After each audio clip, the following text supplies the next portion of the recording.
Hello दोस्तों, दीप वानीस kitchen में आपका स्वागत है। आज मैं आपको बताने वाली हूँ मुंबई की फेमस पाव भाजी की रेसिपी, जो कि आप सभी की फेवरेट है। और यकीन मानिए, मैंने जिस तरीके से इस पाव भाजी को बनाया है, उसके बाद पाव भाजी बनाना बहुत इजी हो जाएगा आपके लिए। और इतनी इजी तरीके से इतनी बढ़िया पाव भाजी आपने कहीं नहीं देखी होगी बनाते हुए।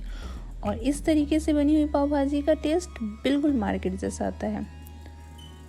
तो चलिए शुरू करते हैं इसको बनाने का प्रोसेस। इसके लिए हम पैन में 2 बड़े चम्मच मक्खन डालेंगे और इसमें 1 बड़ी टमाटर कटी हुई डालेंगे।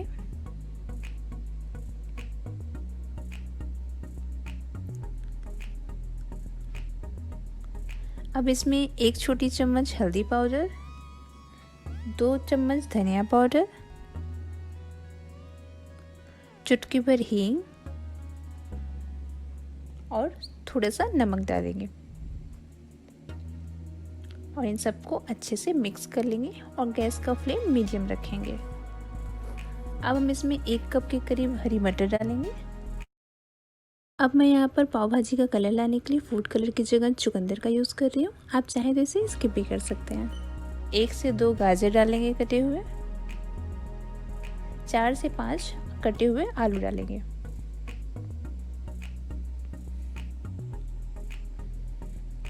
अब इन सबको बढ़िया से चला लेंगे और इसमें 1 से 2 कप के करीब पानी डाल देंगे और इसको अच्छे से कुक होने देंगे।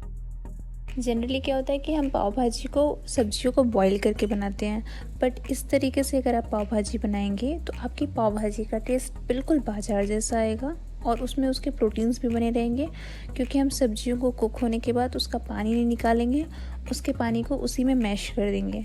तो इससे उसके प्रोटीन्स भी बने रहेंगे और इसका टेस्ट बहुत ही बढ़िया आएगा। तो ये देखिए, हमारी सब्जियां कुक हो चुकी हैं। अब हम गैस का फ्लेम ऑफ कर देंगे और सब्जियों को मैशर की हेल्प से अच्छे से मैश कर लेंगे।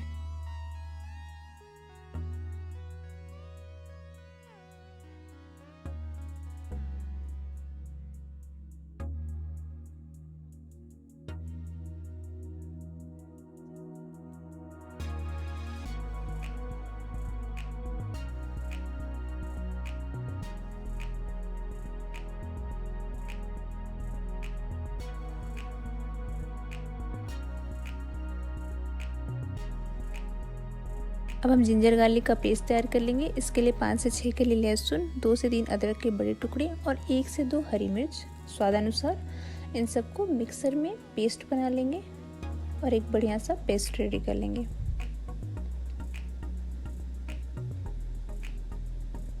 ये देखिए, हमारा जिंजर गार्लिक का पेस्ट बिल्कुल रेडी हो चुका है। अब हम पाव भाजी का तड़का लगाएंगे।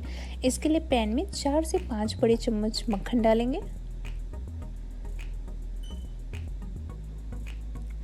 1 चम्मच जीरा,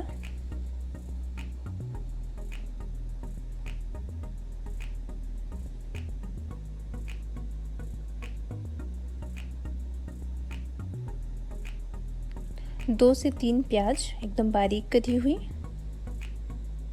और इसको बढ़िया से चलाएंगे। और अब हम अपने प्याज को मीडियम टू हाई फ्लेम पर अच्छे से 5 से 10 मिनट के लिए बढ़िया से भूनेंगे, जब तक ये थोड़े ब्राउन नहीं हो जाते।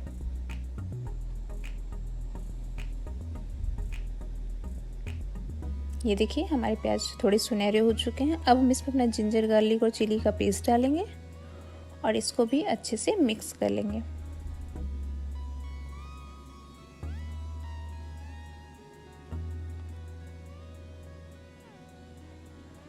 और जब ये दोनों भुन जाएंगे तो गैस का फ्लेम एकदम लो कर देंगे और इसमें 2 बड़े चम्मच कश्मीरी लाल मिर्च पाउडर डालेंगे, क्योंकि इससे इसका कलर भी काफ़ी अच्छा आता है। आप चाहें, अगर आपको तीखा कम पसंद हो तो आप लाल मिर्च की क्वांटिटी कम कर सकते हैं। अब इसमें 3 से 4 बारीक कटे हुए टमाटर डालेंगे, स्वादानुसार नमक, 1 छोटी चम्मच गरम मसाला और इन सभी मसालों को बढ़िया से मिक्स कर लेंगे। इस समय गैस का फ्लेम मीडियम रखेंगे, नहीं तो हमारे मसाले लग सकते हैं। और जब हमारे सारे मसाले अच्छे से मिल जाएंगे तो हम इसमें 1 छोटी शिमला मिर्च बारीक कटी हुई डालेंगे और इसको भी इसमें बढ़िया से मिक्स कर लेंगे।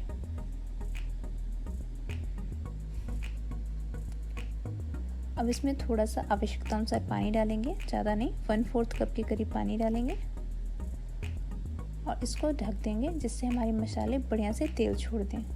इसको मीडियम टू लो फ्लेम पर 5 से 10 मिनट के लिए कुक करेंगे और ये देखिए हमारे मसाले काफ़ी अच्छे से तेल छोड़ चुके हैं। तो अब हम इसमें डालेंगे अपना पाव भाजी मसाला, 1 से 2 चम्मच पाव भाजी मसाला डालेंगे और अब हम इसमें डालेंगे अपने मैश किए हुए पेस्ट जिसको हमने पहले ही रेडी कर लिया था और इसको इन सब में बढ़िया से डालकर इसको अच्छे से मिक्स कर लेंगे।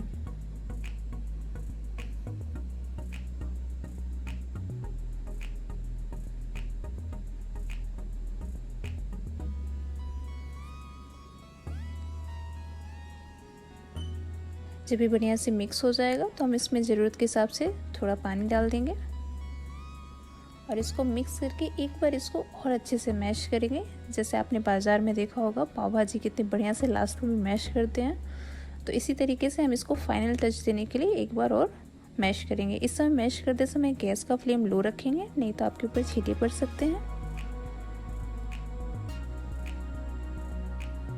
और इसके बाद अगर आपको लगता है आपकी पाव भाजी थोड़ी ज़्यादा गाढ़ी है तो अब इसमें थोड़ी पानी डाल दीजिए और इसको बढ़िया से मिक्स कर लीजिए।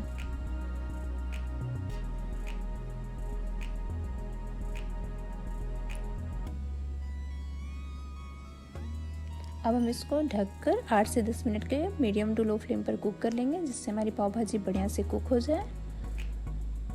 और जब ये कुक हो जाएगी तब हम इसमें भुनी हुई कस्तूरी मेथी को क्रश करके इस तरीके से इसमें डाल देंगे जिससे इसका स्वाद 2 गुना बढ़ जाएगा और इसको आपस में बढ़िया से मिक्स कर लेंगे।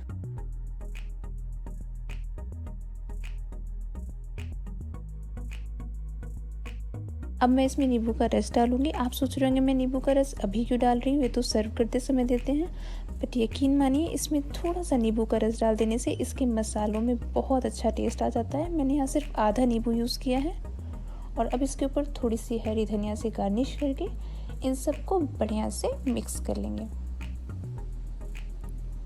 तो यकीन मानिए इस तरीके से अगर आपने पाव भाजी बनाई तो आप बाज़ार की पाव भाजी भी कभी नहीं खाना पसंद करेंगे, क्योंकि इतनी टेस्टी और डिलीशियस और सबसे बड़ी बात इतने फटाफट बनने वाली पाव भाजी आपने कहीं नहीं देखी होगी। अब अपने पाव को रोस्ट करेंगे। पाव को सेकने का भी एक तरीका होता है। इसके लिए सबसे पहले एक पैन में थोड़ा सा बटर डालेंगे, इसके ऊपर थोड़ी सी कटी हुई हरी धनिया और पाव भाजी मसाला डालेंगे। मैंने यहाँ पर एवरेस्ट पाव भाजी मसाला यूज़ किया है और अब अपने पाव को दोनों तरफ से पलट पलट कर सेक लेंगे। यहाँ मैंने होममेड पाव यूज़ किए हैं। पाव बनाने की रेसिपी का लिंक आपको स्क्रीन में ऊपर भी दिख जाएगा और डिस्क्रिप्शन बॉक्स में मैंने उसका लिंक दे दिया है। आप उसको देख के वहाँ से पाव की रेसिपी भी ट्राई कर सकते हैं। तो इसी तरीके से हम अपने सारे पाव सेक लेंगे और अब हम करेंगे अपने पाव भाजी की प्लेटिंग।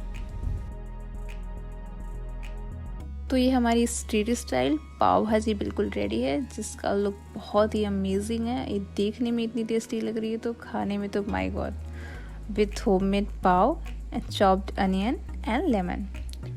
तो अब तो मैं जा रही हूँ उनको खाने, क्योंकि ये गर्मा गर्म पाव भाजी देख के तो मुझसे तो कंट्रोल नहीं हो रहा।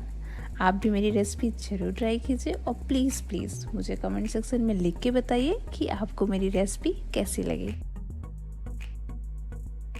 मेरी और ऐसी ही इंटरेस्टिंग और डिलीशियस रेसिपीज जानने के लिए करिए बस अगले फ्राइडे का इंतज़ार। उसके लिए मेरे चैनल को please like, subscribe and share ज़रूर करें और बेल आइकन को दबाना ना भूलें। Stay tune, enjoy and stay safe.